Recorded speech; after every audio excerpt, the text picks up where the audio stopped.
Next students, welcome to AD knowledge house magic. Students, हम पढ़ रहे थे चैप्टर 8 कंट्रोलिंग।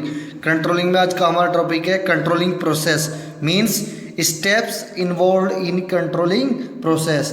क्या क्या स्टेप्स इन्वॉल्व है कंट्रोलिंग प्रोसेस में, कौन कौन से स्टेप्स लिए जाते हैं during the process of control. First step है इसका setting up standard performance, second measurement of actual performance, third comparison of actual performance with standard performance, fourth analysing deviation and fifth taking corrective action. Now comes to the first step of controlling process. First step of controlling process is that setting up standard performance. Means सबसे पहला जो step है controlling process का वो है standard target set करना। Means जब तक स्टैंडर्ड टारगेट या क्राइटेरिया सेट नहीं होगा, एक मानदंड सेट नहीं होगा जिसके अगेंस्ट हमें एक्चुअल परफॉर्मेंस को क्या करना है, मेजर करना है, तब तक हम कंट्रोल नहीं कर सकते। मीन्स एक्चुअल परफॉर्मेंस को मेजर करने के लिए एक स्टैंडर्ड या स्टैंडर्ड परफॉर्मेंस सेट करना जरूरी है।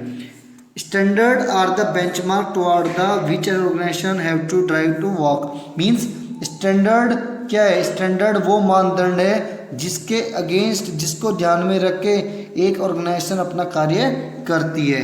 अगर बिजनेस एनवायरनमेंट में कुछ चेंजेस होते हैं तो हमें अपना स्टैंडर्ड ऐसा सेट करना चाहिए, फ्लेक्सिबल सेट करना चाहिए कि अगर हमारे बिजनेस एनवायरनमेंट में कोई चेंज हो तो हम अपने स्टैंडर्ड में भी कोई चेंज ला सके।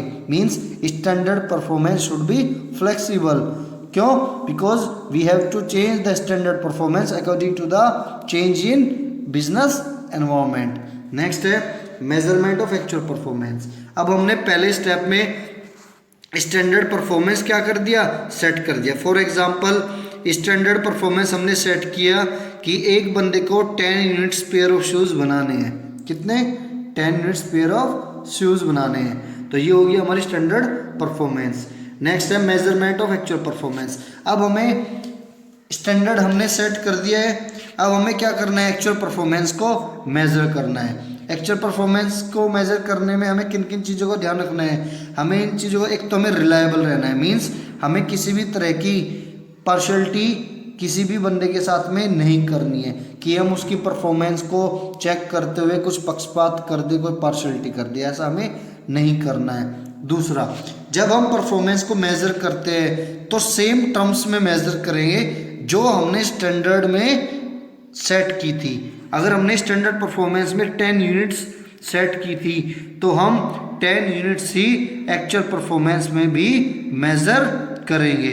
अंडरस्टूड? नेक्स्ट है comparing actual performance with standard performance. Third step में हम क्या करते हैं, जो हमारी एक्चुअल परफॉर्मेंस है उसको कंपेयर करते हैं किससे, स्टैंडर्ड परफॉर्मेंस से।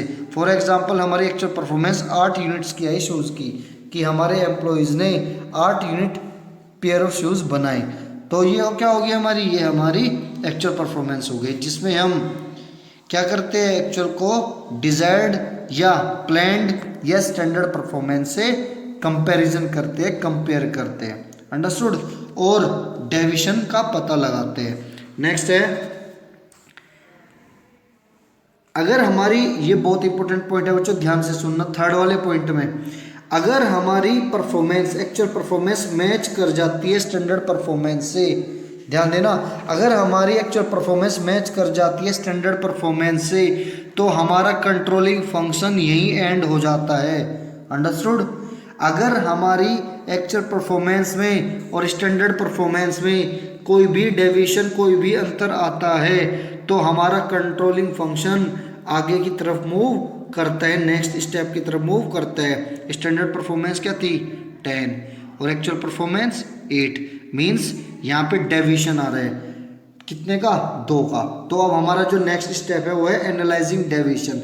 मीन्स इस डिफरेंस का पता करना कि ये जो डेविएशन आया, ये जो अंतर आया, ये किस वजह से आया।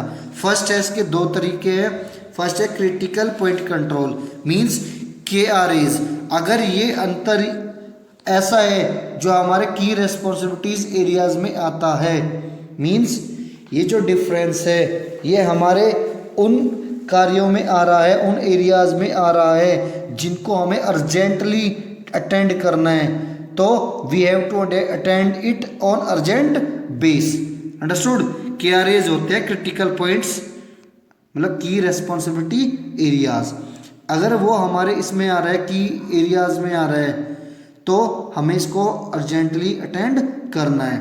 नेक्स्ट है मैनेजमेंट बाय एक्सेप्शन। मीन्स देखिए इसमें ये कहा जाता है मैनेजमेंट बाय एक्सेप्शंस में कि एक मैनेजर अगर सब कुछ कंट्रोल करना चाहे कि मैं कंट्रोल कर लूँगा एवरीथिंग, तो वो कुछ भी कंट्रोल नहीं कर पाएगा। Understood. Everything can not be control at the same time. एक टाइम में एक मैनेजर सब कुछ कंट्रोल नहीं कर सकता, तो उसको करना क्या है, उसको ये फाइंड आउट करना है कि ये जो डेविएशन है, अगर ये डेविएशन माइनर है, मीन्स 1 यूनिट का डेविएशन होता अगर यहाँ, मीन्स क्या है ये थोड़ा माइनर डेविएशन है, तो वो इसको इग्नोर करना चाहिए था, उसको उसे क्या फोकस करना चाहिए था, उसे मेजर जो की एरियाज है उन पे फोकस करना चाहिए था। अगर हमारा डेविएशन माइनर है तो उसको इग्नोर कर दो। अगर डेविएशन माइनर नहीं है, मेजर डेविएशन है, 2 यूनिट्स का डेविएशन है, 3 यूनिट्स का डेविएशन है, 4 यूनिट्स का डेविएशन है, तो हमें उसे अर्जेंट बेस में टैकल करना चाहिए।